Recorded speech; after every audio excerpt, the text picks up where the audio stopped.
On Global TV News Prime, President Bola Tinubu calls for transparency in tomorrow's council polls.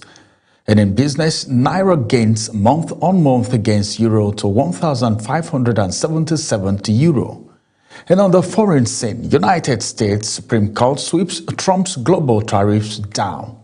And in sport, Kamaru Usman to retire after becoming two-division champions in mixed martial arts. Hello and welcome to all our viewers in Nigeria and around the world to News Prime on Global Television. Coming to you live from the nation's capital, Abuja. I am Ramsey Enoch Agbo. A quick reminder that Global Television is on DSTV channel 365 and Star Times channel 276. President Bola Tinubu has urged voters, security agencies and officials of the Independent National Electoral Commission to conduct themselves in an orderly manner during Saturday's election in the Federal Capital Territory, Rivers and Kano State. The polls scheduled for February 21, 2026 come just days after Tinubu signed the Electoral Act 2022 into law.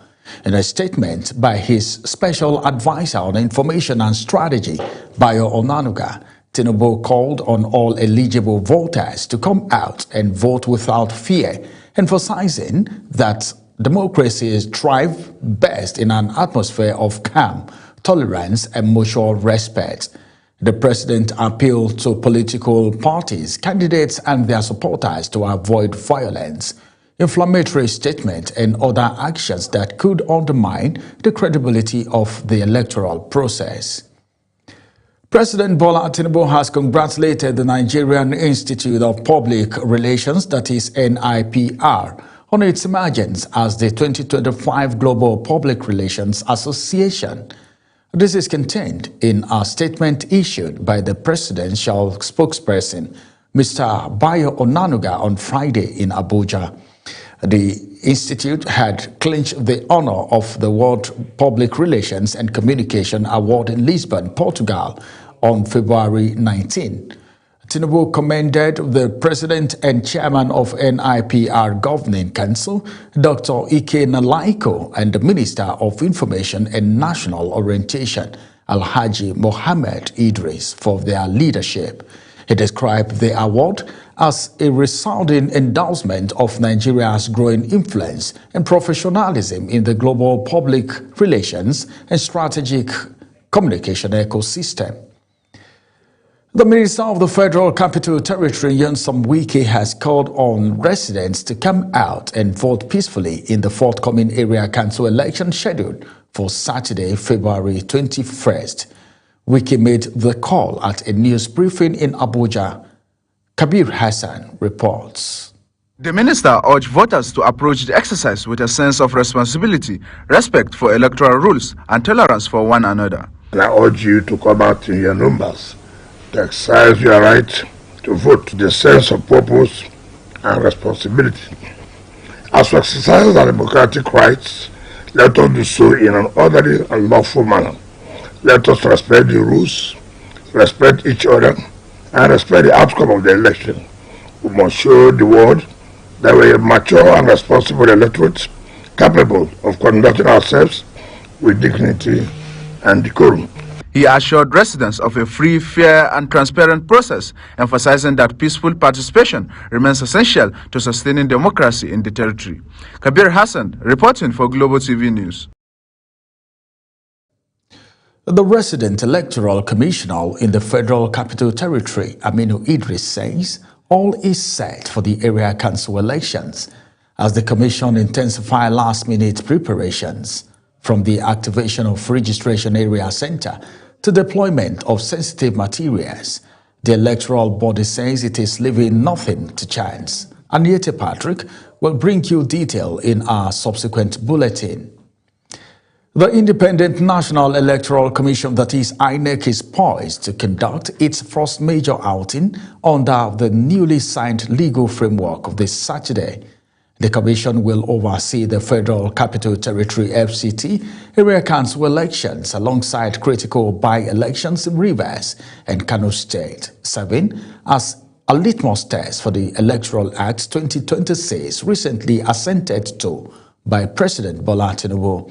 This came as Minister of the FCT, Mr. Nyesom Wike, has declared today a work-free day and announced a total restriction of movement starting today night to ensure the smooth conduct of Saturday's area council elections. Meanwhile, INEC Chairman Prof. Joash Amopitan Sad said the FCT polls would involve 1,680,315 registered voters across 2,822 polling units in all 6 area councils. Director General, Nigeria Center for Disease Control, NCDC, Jide Idris says Nigeria is stepping up its response to rising Lassa fever cases, warning against delayed reporting and concealment of information. He disclosed at a press briefing in Abuja that since the beginning of the year, 1,419 suspected cases have been recorded with 3,018 confirmed. Zarau Nasir reports. At the briefing with key stakeholders, the NCDC Director General Jide Idris raised concerns about what he described as a dangerous trend of underreporting of the Lassa fever by some states.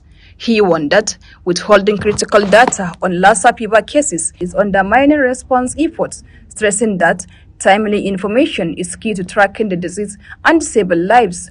Dr. Idris revealed that 70 deaths have been recorded so far, alongside 15 infections among health workers, a development he described as deeply concerning. More importantly again, the death rate is not acceptable to us, especially again that affecting the healthcare workers. The health workers are supposed to treat these patients. If they have been affected, then it's getting worse.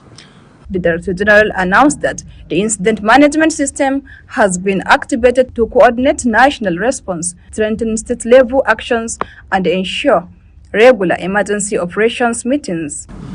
The state governments are supposed to take charge of these things in their various states because these diseases happen in the states and local governments.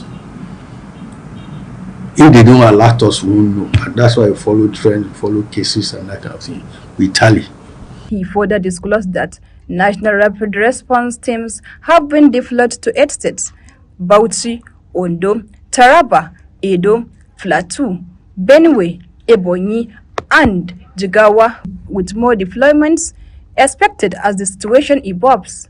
The NCDC says containing the outbreak will depend heavily on transparency, rapid reporting, and collective action across all levels. Zahrau Nasir, reporting for Global TV. The Southeast Renewed Hope Agenda, SEHA, has commenced the disbursement of JAMB scholarship to 50,000 candidates across the 5 Southeast states. The program is expected to benefit 10,000 candidates in Imo State alone. Our correspondent, Amarachi Ibe, reports. Addressing the candidates at the disbursement ceremony, the national coordinator of SEHA, Bello Sochukwu, said the initiative is designed to eliminate financial barriers, preventing many young people from accessing tertiary education. He noted that supporting students at the entry level of higher learning represents a strategic investment in human capital development of the Southeast region. This scholarship initiative aligns perfectly with our zonal aspirations. President Tinubu, in his wisdom, has made education a cornerstone of Renewed Hope agenda. From the student loan scheme to infrastructure revamp in our schools, his administration is weaving a tapestry of progress that includes every region, every tribe, every student, and every child. In his remarks, the Imo State coordinator of SEHA, Justice Egu, described the scholarship scheme as a practical intervention in response to the current economic challenges faced by families. He urged beneficiaries to remain focused, disciplined, and committed to the academic pursuit in order to justify the confidence reposed in them. To the intending beneficiaries of this noble gesture, The sky is your limit. We urge you to leave no stone unturned by making sure you meet the standards required by our nation's tertiary institution in your forthcoming examination and ensure that the noble objective of this program is achieved. Some of the beneficiaries expressed gratitude to the organizer for the support, pledging to make judicious use of the opportunity to advance their education. I appreciate our Excellency Bola Ahmed Tinubu for his great work to us. What we expect isn't what we saw. We saw more than what we expected. Stakeholders says beyond the registration support, sustained mentorship and mentoring will be crucial to ensuring the program delivers long-term educational impact in Imo State and across the Southeast. From Owerri, Amarachi Ibe reporting for Global TV News. The Federal Ministry of Work has concluded its media tour and commissioning of emergency intervention project in Benue State as part of ongoing infrastructure effort under the Renewed Hope agenda. Kabir Hassan reports. The tour covered several strategic road corridors across the state, including the Katsina-Ala Takum, Katsina-Ala Kalaba, Old Makodi-Wukari, Otukpo-Oweto, and Makodi-Otukpo 9th Mile Enugu roads. At the Katsina-Ala Takum Road, the Federal Controller of Works in Benue State, Engineer Mukail Daladi, provided an update on progress, noting that the construction has advanced to Binda and sub-base levels, with hydraulic structures underway. Of this work, we were confronted with a lot of challenges. These challenges includes security issue, the compensation of affected structure on the road corridor. However, due to the commitment of this particular administration, all these challenges have come to pass. Emergency flood mitigation works were also commissioned at the Oshungo and Atihi along Katsina-Ala Kalaba Road, where a 100-meter line drain has been constructed to address persistent flooding that previously disrupted traffic and economic activities.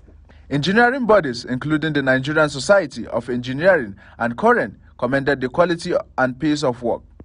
The tour also featured inspection of the dualization of Makodi-Otukpo 9th Mile Enugu Road, a nationally significant corridor that has suffered years of destruction. According to the ministry, progress on the project now stands at about 48%, following resolution of right-of-way and utility relocation challenges. That we have already achieved in less than 2 years a very big achievement and a very big development. The team also visited the Bukuru Bridge project linking Benue and Taraba State, where renewed momentum is expected following compensation approvals by the state government. Officials say the project reflects the federal government commitment to restoring critical infrastructure, improving connectivity, and stimulating economic growth across Benue State. The ministry maintains that the nationwide media tour aims at strengthening public confidence and showcasing ongoing efforts to deliver durable and impactful infrastructure.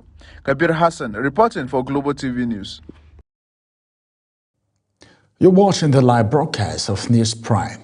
News Prime continues after this weather forecast plus business, foreign and sports stories on the other side of this break. Please stay with us. Hello and a very warm welcome to the weather forecast. As we continue observing the Ramadan and Lenten season, temperatures are taking a noticeable dip, and it's especially cooler at night, so don't be caught off guard. Keep your clothing warm. Now, the atmosphere is still dominated with dust haze. From the north down to the inland cities of the south, moderate dust haze is expected, and visibility is reduced to 2 to 5 kilometers. If you're sensitive to dust particles, please take necessary precautions and use a nose mask when stepping outdoors.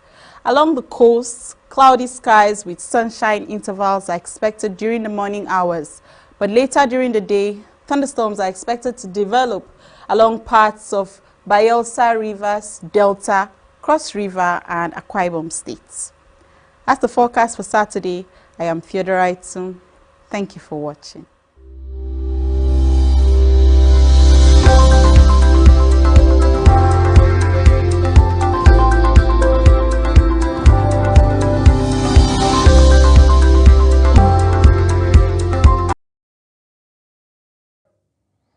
Welcome back. Now in business, the federal, state and local governments may receive additional revenue allocation of about 14.57 trillion naira. This followed the recent executive order signed by President Bola Tinubu directing the royalty oil, tax oil, profit gas, and other revenues due to the Federation under production sharing, profit sharing, and risk service contracts be paid directly into the Federation account. This is based on an analysis of revenue inflows in 2025, drawing on monthly earnings submitted to the Federation account allocation committee and obtained based on estimate from 2025 remittances to the Federation allocation committee. The Nigerian National Petroleum Company is projected to remit about 906.91 billion naira in management fees and Frontier Exploration Fund, while oil and gas royalty totaling 7.55 trillion naira and gas flaring penalties of 611.42 billion naira collected by the Nigerian Upstream Petroleum Regulatory Commission will now be remitted directly to the Federation account. The Naira extended its gain against the Euro in late February 2026, appreciating 4.6% month to date at official market. Latest data from the Central Bank of Nigeria show the currency closed at 1,577.3 per euro on Thursday, February 19, 2026. Since January 2, the Naira has strengthened by about 6.4% on the official window, reflecting sustained demand management and improved foreign exchange liquidity. And now on the foreign scene, United States President Donald Trump delivered his latest ultimatum to Iran during a meeting of the Board of Peace, the Middle East coalition Trump formed to stabilize a region he said could soon plunge into a new war. The irony of simultaneously calling for peace and threatening military action underscore the competing impulse at the heart of Trump's foreign policy in his second term. Trump has said he preferred a diplomatic solution in the form of a deal that ends Iran's nuclear weapons program. Donald Trump's sweeping global tariffs have been struck down by the U.S. Supreme Court in a major blow to the president's economic agenda. With a 6-3 majority, the Supreme Court rules Trump exceeded his authority when he imposed tariff via a law reserved for national emergencies. They said he needs congressional approval to improve taxes on imports. The court's decision represents a rare check on this president's broad use of executive authority. In sports, a board member of the Nigerian Football Federation has confirmed that Super Eagles coach Eric Chelle trapped fresh terms before the body, including an increase in his monthly salary from $50,000 to $130,000, which will also cover his assistants. Chelle still has 1 year left on his current deal. His future has become a topic of debate following Nigeria's third-place finish at the 2025 African Cup of Nations in Morocco. Despite strong backing to remain in charge, Chelle has reportedly attracted interest elsewhere on the continent, with Tunisia said to be offering the Franco-Malian tactician a salary in the region of $100,000 per month. Former UFC welterweight champion Kamaru Usman has revealed a bold blueprint for the final chapter of his fighting career, announcing his intention to retire only after capturing both the welterweight and middleweight world title in what would rank among the most remarkable comeback story in mixed martial arts history. The Nigerian Nightmare laid out his ambitious two-division plan at a time when many had begun to write off his prospect of returning to Sports Summit, having suffered back-to-back losses to Leon Edwards and a defeat to Kamzat Chimaev at middleweight on short notice. Questions about whether the 38-year-old's best days were behind him had grown louder. But Usman silenced some of those doubts with a victory over Jacquet Barkley, and according to a clutch point, the Nigerian has now set high sight on a target that would place him alongside Conor McGregor, Daniel Cormier, Amanda Nunes, and Henry Kajeko as a simultaneous two-division UFC champion. President Bola Tinubu has urged voter security agencies and officials of the Independent National Electoral Commission to conduct themselves in an orderly manner during Saturday's election in Federal Capital Territory, Rivers, and Kano State. And now to the world of business. The Naira extended its gain against the Euro in late February 2026, appreciating 4.26 month to date at the official market. And on the foreign scene, Donald Trump's sweeping global tariff have been struck down by the U.S. Supreme Court in a major blow to the president's economic agenda. And in sport, former UFC welterweight champion Kamaru Usman has revealed a bold blueprint for the final chapter of his fighting career, announcing his intention to retire only after capturing both the welterweight and middleweight title. And that's it on News Prime. But before we go, a quick reminder that Global Television is on DSTV channel 365 in Star Times, channel 276. Kindly follow us across all social media platforms now showing on your screen using @Global TV NG. I am Ramsey Enoch Agbo. Thanks for watching.